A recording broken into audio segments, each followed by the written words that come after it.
Estamos en esta serie, Los Gigantes de la Fe, repita eso conmigo. Y estamos hablando de lo más importante para cada cristiano, que es la fe. La palabra de Dios dice que sin fe es imposible agradar a Dios. Entonces vimos, abra su Biblia en Hebreos 11, que es donde vamos a estar. Recuerden, si usted está estudiando sobre la fe, usted va a buscar en Hebreos, capítulo 11. En Hebreos capítulo 11, versículo 1, vamos a hallar lo que es la definición de la fe. Igual que usted buscaría en una biblioteca la definición de cualquier palabra, la definición de la fe dada por Dios mismo se encuentra en Hebreos 11.1. Vamos a ver qué dice Hebreos 11.1. Si no tiene su Biblia, va a salir en la pantalla. Hebreos 11.1. Dice Hebreos 11, versículo 1, dice, es pues la fe, la certeza de lo que se espera y la convicción de lo que no se ve. Si no estuvo con nosotros el domingo pasado, le invito a que repase el mensaje, pero hablamos un poco más de este versículo, pero hablamos que las dos palabras claves en esta definición es certeza y convicción. Todos repitan eso, certeza y convicción. Entonces, Hebreos pone, en Hebreos 11, habla de los héroes de la fe, o se puede llamar el salón de la fama de la fe. Nombra personas comunes como usted y yo, pero estos no son personas nombradas por cualquier otra persona o por una revista. Estas son personas nombradas por Dios mismo en la palabra de Dios como personas de fe. Hemos hablado de Moisés y hoy vamos a hablar de Noé. Vamos a Hebreos 11.7, y aquí es el versículo clave, si estaba tomando notas, Hebreos 11.7. Y dice la palabra de Dios, por la fe, Noé, cuando fue advertido por Dios acerca de las cosas que aún no se veían, con temor preparó el arca en la que su casa se salvase. Y por esa fe condenó al mundo y fue hecho heredero de la justicia que viene por ¿qué? Por la fe. Muchos conocemos la historia del arca de Noé. Yo de niño aprendí un canto que decía, en el arca de Noé caben todos, tú también, vamos a ver cómo hace el cochinito. Y ya. Era algo pequeño. Pero hoy en día, lo que es el arca es muy controversial. Muchas personas dicen que no fue o no es posible, que eso no pudo haber pasado. Déjale digo algunos hechos del arca. Dice, el arca era del tamaño de un barco de guerra de la Segunda Guerra Mundial. Era grandísimo. Y en ese gran arca, los científicos que hoy han seguido estudiando, dice que podrían caber 70,000 animales sin que se hundiese el barco. Ahora, eso no quiere decir que hubo 70,000, sino también con los cálculos se calcula que eran 16,000 animales o pares de animales que entraron al arca, y entonces esos 16,000 daban mucho espacio para que estuviesen, comida, hubiera espacio, hubiera cupo para más personas o más animales ahí. Es interesante que 250 culturas antiguas de todo el mundo tienen en sus historias un diluvio, una inundación masiva. Y estos son en todas partes del mundo.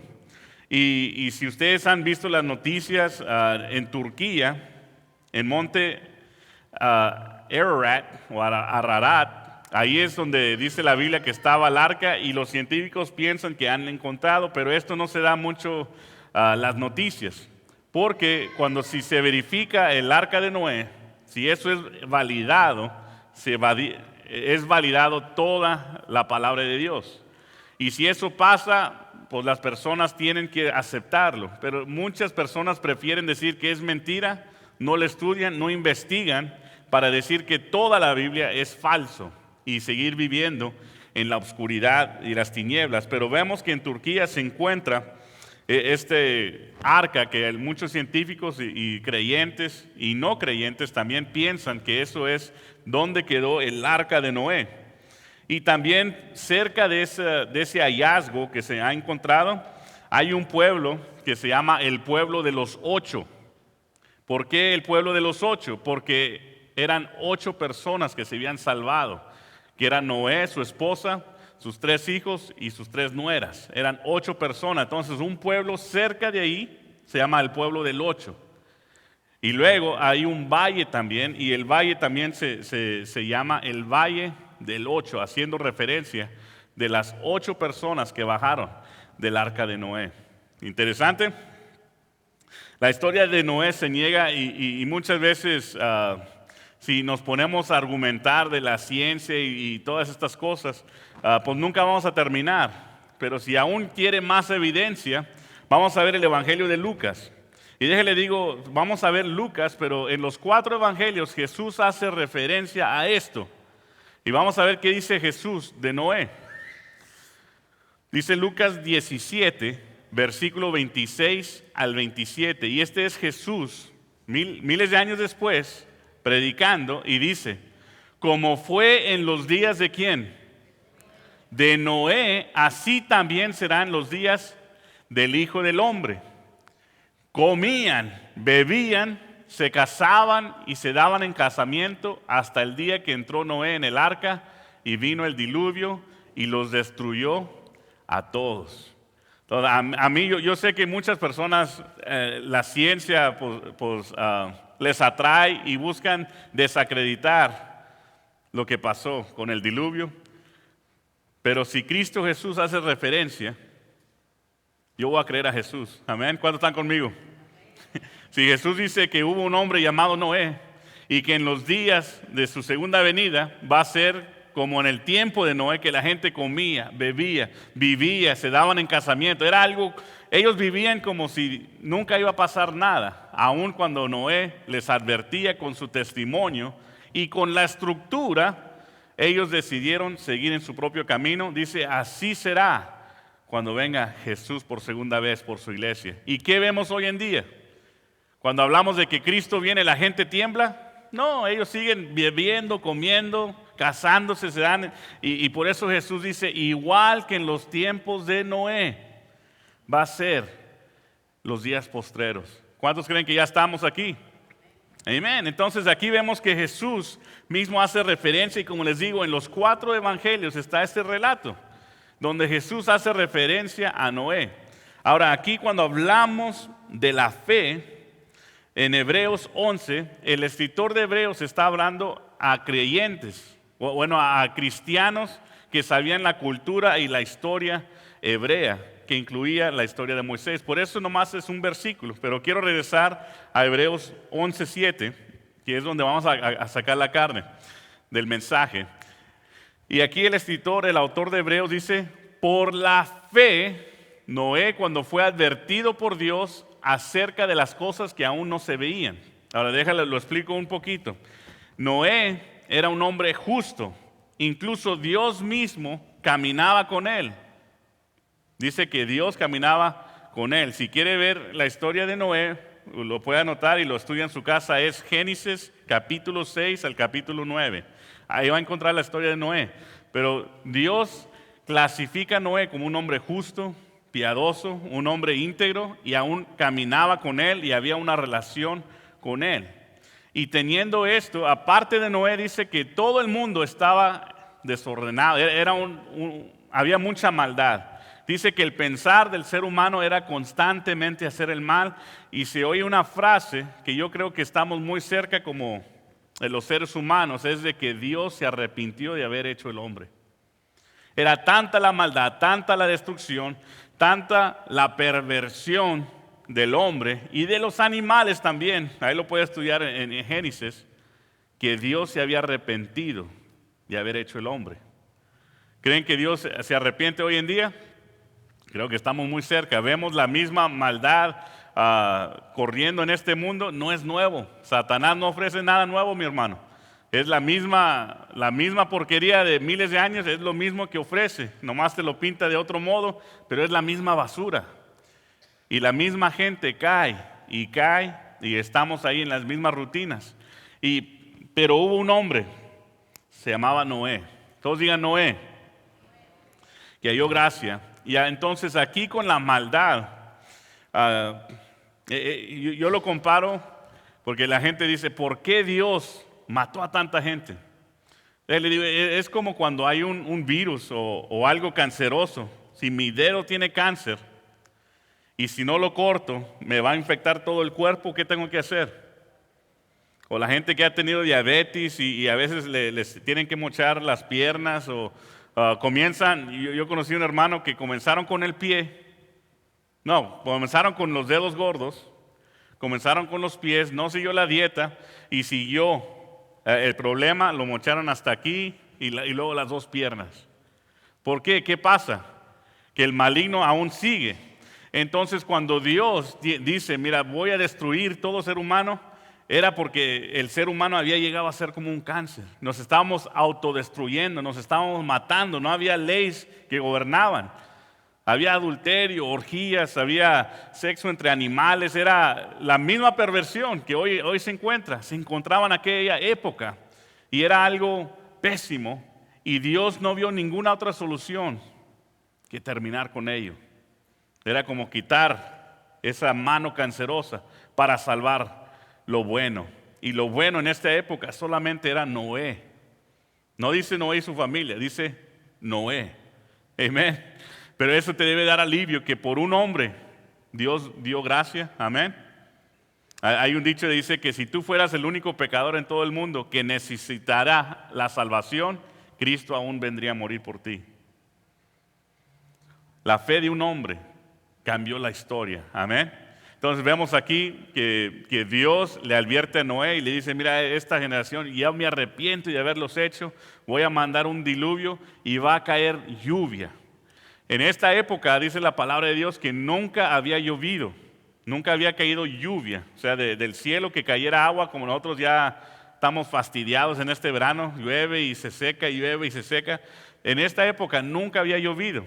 Como se mantenía el cultivo, era que en la mañana, el rocío de la mañana era lo que daba el alimento a toda la vegetación.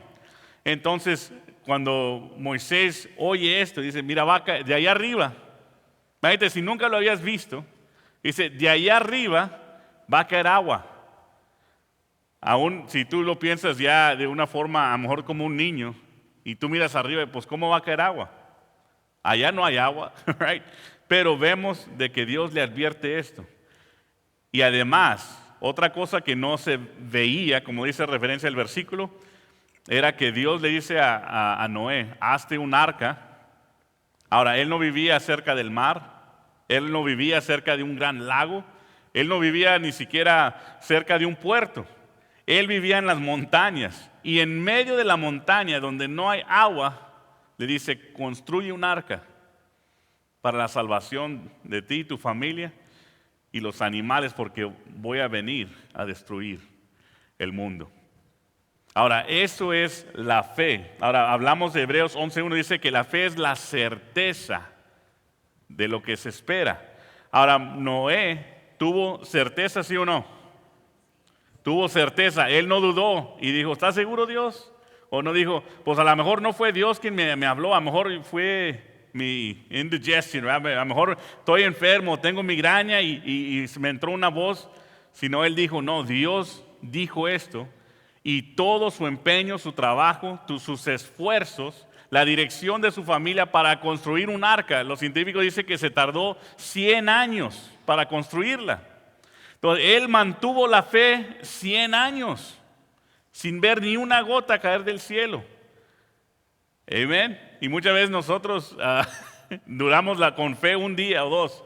Y ya cuando Dios no contesta, decimos, ya sabía que no iba a pasar. Había un chiste de un hermano, de un enfermo en el hospital.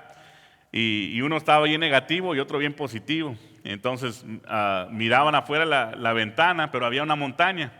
Y el positivo dice, no, pues dice la Biblia que si tú tienes fe, pues que hasta las montañas se mueven. Y dice, bueno, pues yo voy a tener fe. Y dijo el negativo, pues a ver si es cierto. Y como al día siguiente levantan la cortina y ya está la montaña. Y el negativo dice, ya sabía que no se iba a mover.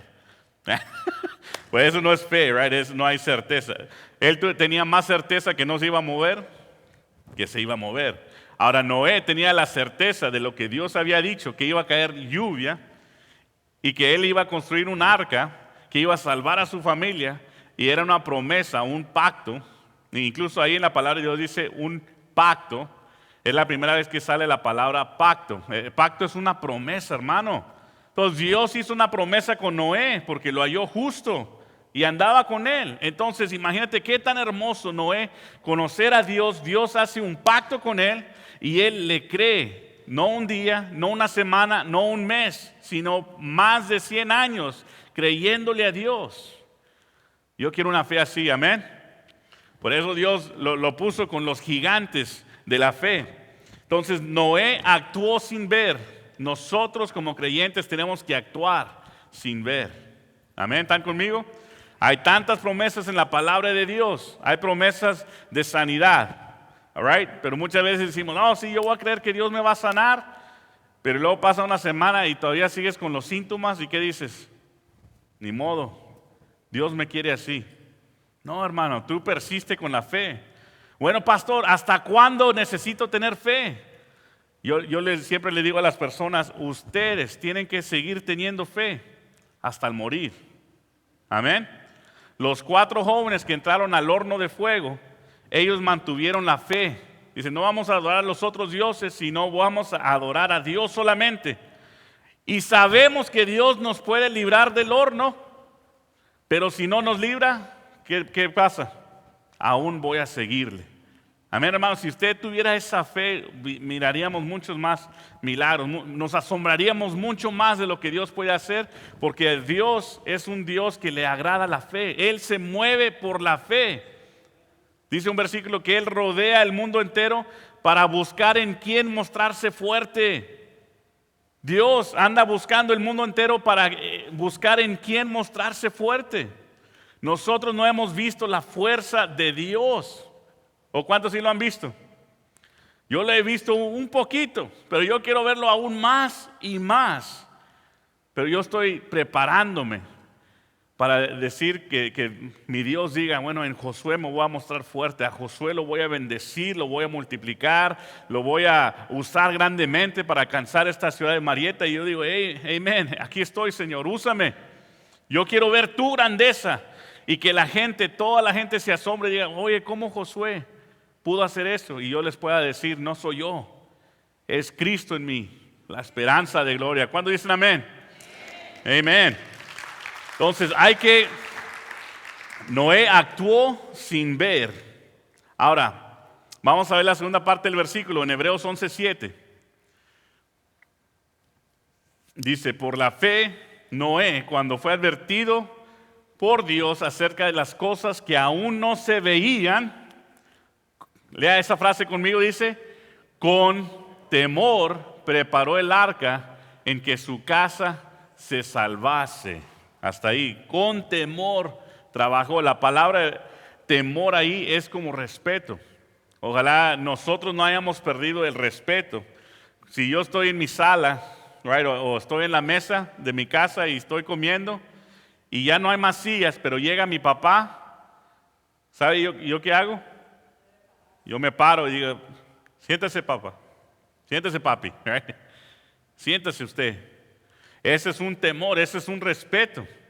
Ahora, yo desde niño, pues él era más fuerte que yo, más sabio que yo, más inteligente que yo, pero ahora que yo estoy más grande, yo estoy más alto que él, yo soy más fuerte que él, no soy más sabio que él ni más inteligente, pero ahí voy.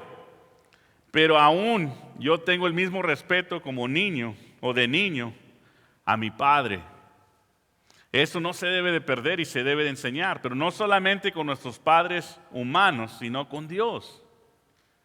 ¿Cuántos de nosotros nos ponemos en atención porque Dios está aquí? En la iglesia de mi padre, el 80% de las personas que están ahí son de Guatemala y ellos tienen una costumbre hermosa. Cada vez que entran al templo se arrodillan, no saludan a nadie. Primero vienen, se arrodillan, oran y luego ya te pueden saludar y luego ya comienza el servicio. ¿Sabe qué es eso? Eso es temor, ese es el respeto, es la atención para decir, heme aquí, Señor. ¿Qué necesito? ¿Qué necesita de mí? ¿Qué puedo hacer? Eso es lo que necesitamos.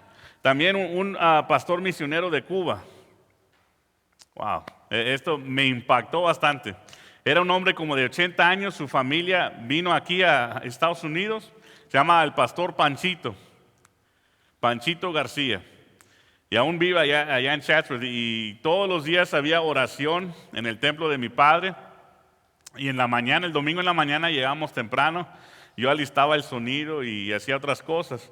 Pero me impactó un día cuando llegó él y dice, pastor, quiero orar. Ok, mi papá dijo, bueno, sí, ahí está el templo.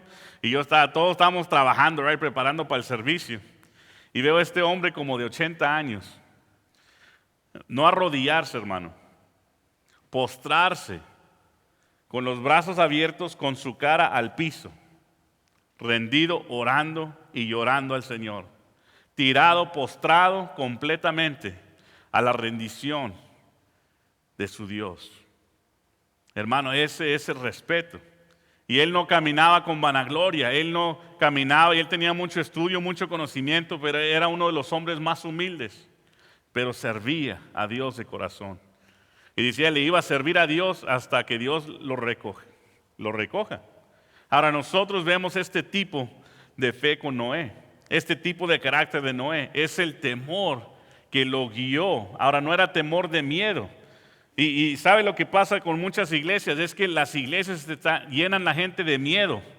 No vienes a la iglesia, Dios te va a castigar. No das el diezmo, Dios te va a castigar. No te vistes así, Dios te va a castigar. Te vistes asá, Dios te va a ponchar la llanta. Se te va a quebrar el refrigerador. Todo se te va a ir mal. Y llenan las iglesias con gente con temor, con miedo. Y la gente ni conoce nada de Dios, ni oran, pero ellos tienen temor como si Dios está con una lanza esperando quebrantar a cualquier malo. Dijiste una mala palabra, palos, ahí va una enfermedad. Mira lo que hiciste, ahora te voy a mandar otra cosa, otra enfermedad, otro niño se te va a enfermar, vas a perder tu trabajo. No es así. Eso no es el temor que habla la Biblia, el temor es el respeto. Noé caminaba con Dios, hablaba con Dios, tenía comunión con Dios y la gente hoy en día está puro miedo, como si Dios fuera la llorona, right? Como, pórtate bien porque va a venir Dios. A los niños que le dicen ahí en la frontera, especialmente en el Río Bravo, le decían, pórtate bien porque va a salir la llorona. Dios no es así, hermano. Dios quiere tu temor, pero Él quiere temor como padre. Yo con mi padre tengo todo el respeto y todo el amor, pero sabe que yo lo puedo abrazar, yo lo puedo besar, le puedo decir, gracias padre. Yo le puedo, uno de los recuerdos que más bonitos fue que yo al fin le pude comprar una tele grande a mi papá. Y era la primera vez que yo le había, él pues un papá siempre te compra todo, ¿no? Pero es la primera vez que yo le pude dar algo a mi padre y se lo di con respeto y con temor. Pero entonces nosotros, ¿qué le damos a Dios? Temor así como no me hables, no quiero conocer de ti. No, es un temor donde nace el amor y la relación. Y con temor preparó el arca y su casa para salvarse. Déjale digo, Noé no estaba esclavizado haciendo el trabajo, sino él estaba alegre. Él decía, gracias Señor porque proviste una salvación para mí. Gracias porque me viste digno. Gracias porque aquí se va a salvar mi hogar. Gracias porque aquí se va a salvar mi familia. Gloria a Dios que me avisaste. Gracias porque no me contaste con la multitud. ¿Están entendiendo? Ese es con el amor que trabajó. Ahora como cristianos nosotros debemos de venir a la casa gozosos, alegres. Y si tú conoces a Cristo como Salvador personal, pues gózate. Gózate, gracias Señor porque yo sé la verdad, gracias porque estás conmigo, gracias porque no me dejas y no me desamparas, gracias porque tu palabra promete que estarás conmigo todos los días hasta el fin del mundo. ¿Cuántos dicen amén? Me estoy gozando yo más que ustedes. Hermano, goces en la palabra. Con temor él trabajó y resalto esto. Si Noé nomás dijo, Dios, yo te creo, y no construye el arca, ¿sobrevive? Sí, Dios, yo creo lo que tú dices, pero no voy a hacer el arca. ¿Él hubiera sobrevivido? ¿Hubiera vivido su familia? No, vamos a Santiago y nomás quiero tocar este rápido.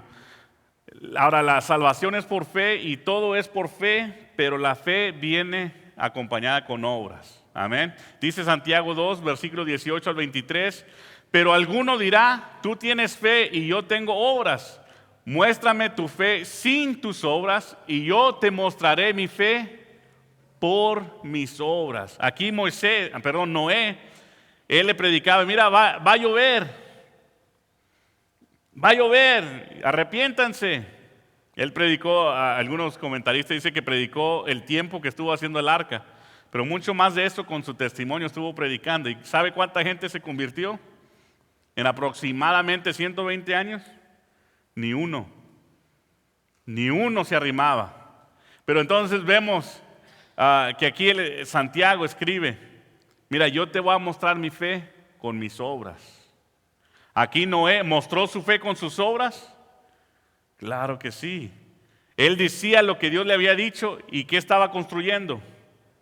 El arca. Y cada persona que pasaba y miraba ese arca, ¿qué decía?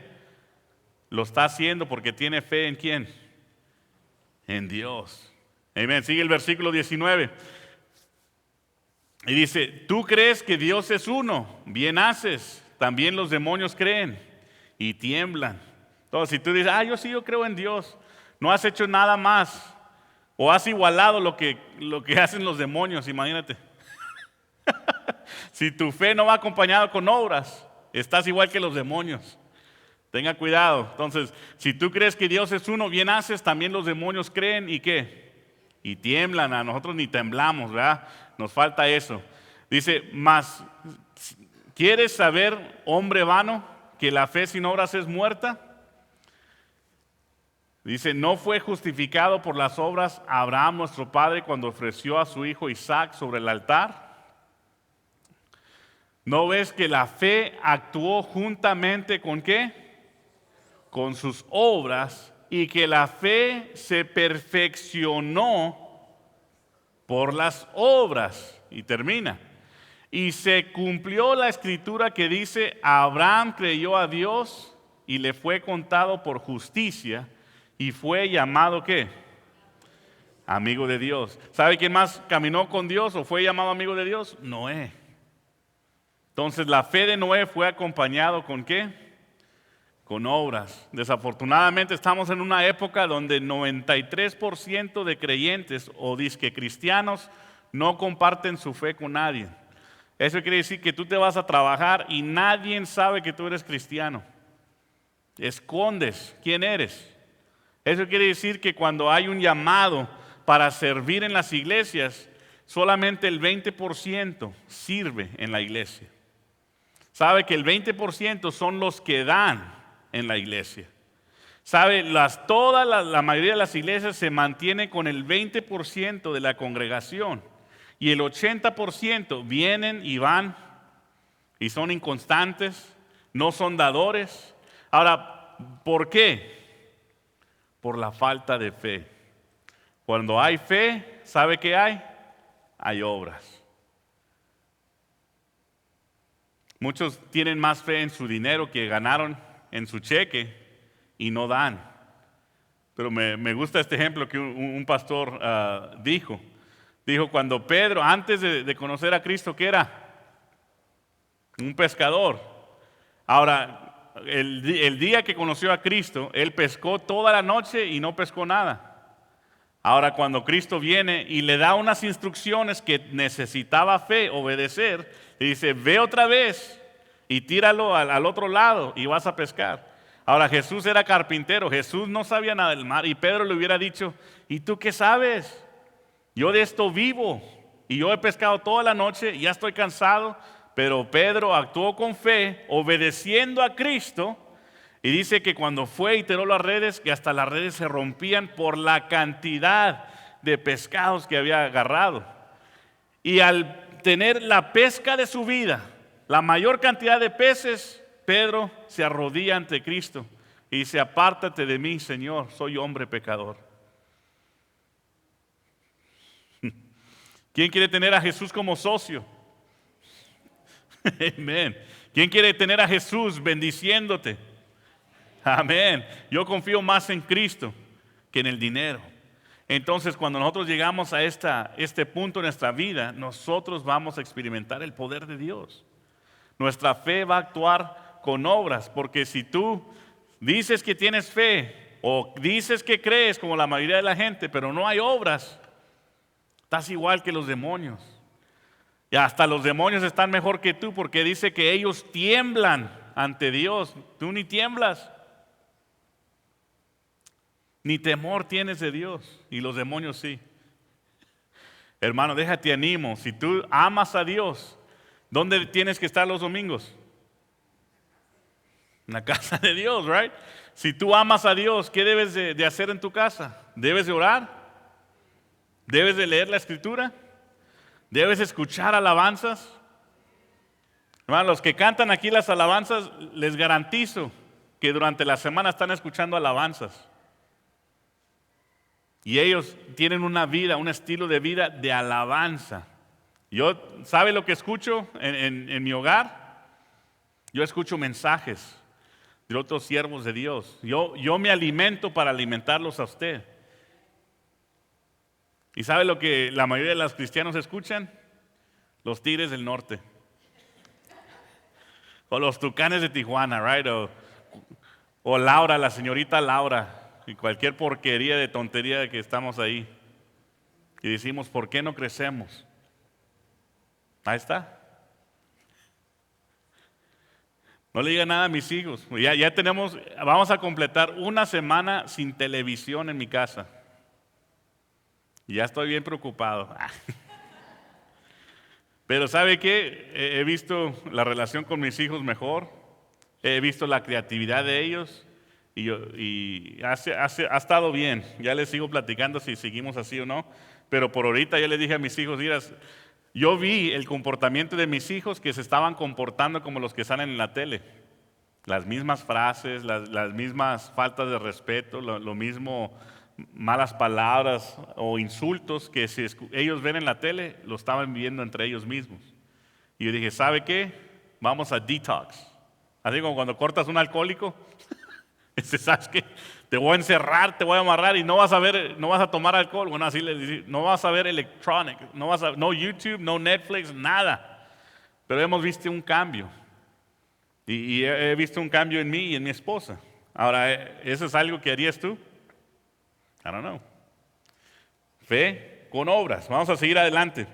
Y por la fe, la última parte del versículo 11:7. Hebreos 11:7.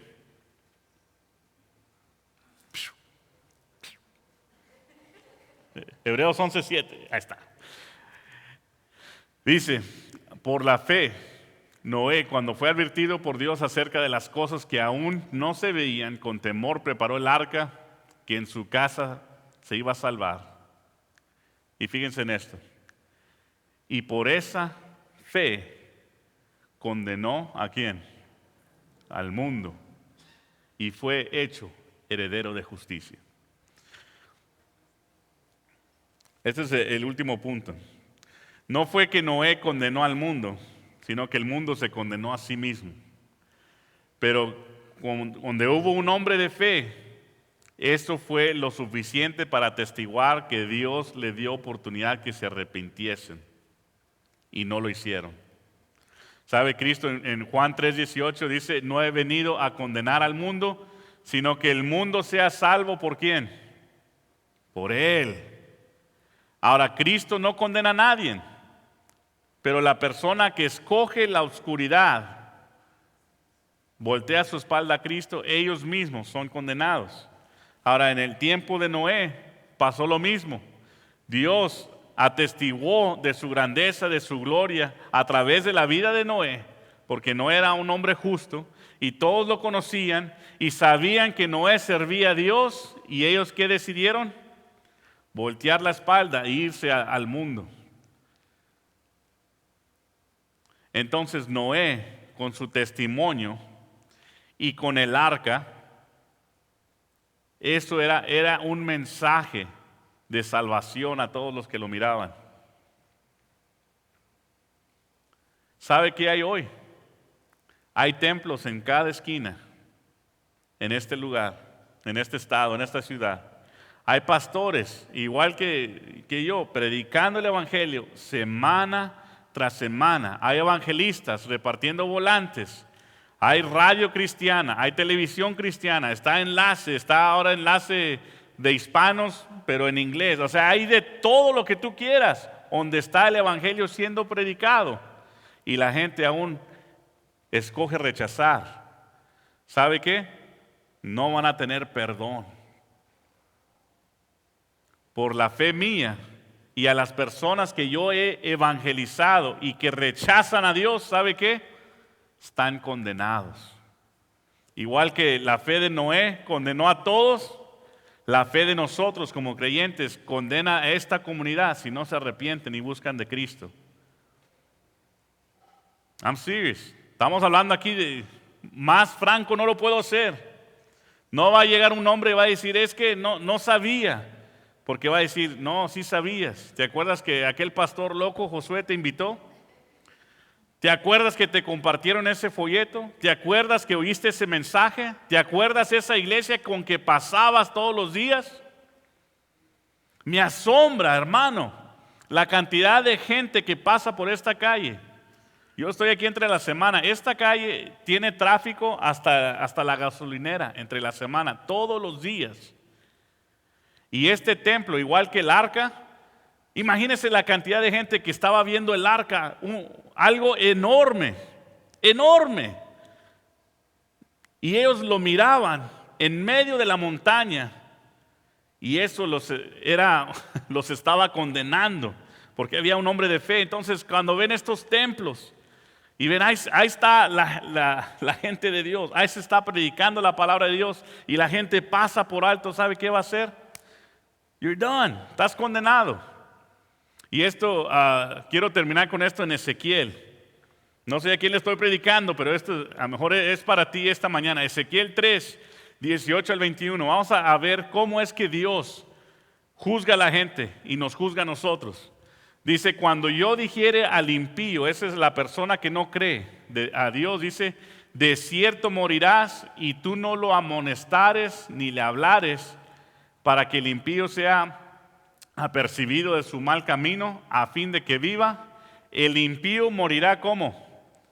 Por su maldad, pero su sangre demandaré de tu mano. Eso quiere decir si yo soy alguien que conoce de Cristo y sé que la persona sin Cristo va al infierno y yo no les digo, la persona aún se va a ir al infierno, pero su sangre ¿en dónde cae? En mis manos, porque yo no le avisé. Ahora sigue los versículos. Dice, pero si tú amonestas al impío y él se convirtiere de su impiedad y de su mal camino, él morirá por su maldad. ¿Pero qué? Tú habrás librado tu alma. Esto fue lo que pasó con Noé. Noé libró su alma. Él avisó, pero ellos decidieron seguir en su mal camino. Noé libró su alma. ¿Te librarás tú? Amén. Vamos a decir el 20. Dice, y si el justo se apartare de su justicia e hiciere mal y pusiere yo tropiezo delante de él, él morirá porque tú no le amonestaste. En su pecado morirá y sus justicias que habían hecho no vendrán en memoria. Pero su sangre demandaré de tu mano. Y dice el 21, pero si al justo amonestares para que no peque y no pecare, de cierto que vivirá, porque fue amonestado y tú habrás librado tu alma. Entonces no fue que Noé condenó al mundo con su fe, pero sí ven como más o menos sí los condenó. Porque él hizo su parte, él compartió. Y aún el arca que él construyó era la condenación de ellos, porque ellos lo miraban diariamente. Era imposible que ellos no vieran el arca. Impossible. Es grandísimo. Right, Abel? Abel fue y lo vio. Hay una réplica en Kentucky. Y es algo enorme. Si usted lo ve en internet, entonces te imaginas ese edificio, esa gran estructura, atestiguando a la gente. Y si ellos aún no creen, that's done. Hermano, yo como siervo de Dios, limpio mis manos. Te he predicado el Evangelio y voy a terminar con Romanos 10, 9 al 10. La mala noticia es que todos somos pecadores y sin Cristo nos vamos al infierno. Pero como el hombre, el ser humano, no se pudo salvar a sí mismo, Dios no nos dejó desamparados. Él mandó a Cristo Jesús a morir en la cruz del Calvario. Y dice Juan 3:16, porque de tal manera amó Dios al mundo que ha dado a su Hijo unigénito para que todo aquel te incluye a ti, para que todo aquel que en Él cree no se pierda, mas tenga vida eterna. Ese es el Evangelio, esa es la buena noticia, que no tienes que contar en tus obras. Y yo sé, tú vas a decir, es que yo soy muy malo, pastor, y ya lo sé. Es que usted no me conoce, yo soy muy pecador, ya lo sé. Y Dios ya lo sabe. Y ¿sabe qué? Como cantaba el canto la hermana, no hay suciedad que Dios no pueda limpiar. Y es lo que Cristo vino a hacer, a limpiarte, a purificarte, a cambiar tu vida. Dice, las cosas viejas pasaron y aquí todas son hechas nuevas. Todos tenemos una historia, todos la tenemos. Todo gran pastor, gran evangelista también tiene un pasado. Y también era algo imposible que Dios los cambiase, pero sabes que Dios los cambió. Dios me cambió a mí, Dios te puede cambiar a ti. Esta es la promesa bíblica que tenemos y terminamos. Dice que si confesares con tu boca que Jesús es el Señor y creyeres ¿dónde? En tu corazón que Dios le levantó de los muertos, quizás, posiblemente, a lo mejor, si das suficiente ofrenda, si tu asistencia es perfecta. No, ¿qué dice? Serás, si confesares con tu boca que Jesús es el Señor y creyeres en tu corazón. Fe, déjale exhorto, fe con obras. Fe produce obras. Hermano, hay mucho que hacer aquí en la comunidad. Vamos a alcanzar a este lugar para Cristo y que nosotros podamos limpiar nuestras manos y decir a nuestros familiares, mira, yo te prediqué de Cristo, yo te invité a la iglesia, yo estuve orando por ti, yo hice mi parte, pero ¿sabes qué? Si tú rechazas a Cristo, it's on you. Y dice, serás salvo. Y el 10, porque con el corazón se cree para justicia, pero con la boca se cree para salvación.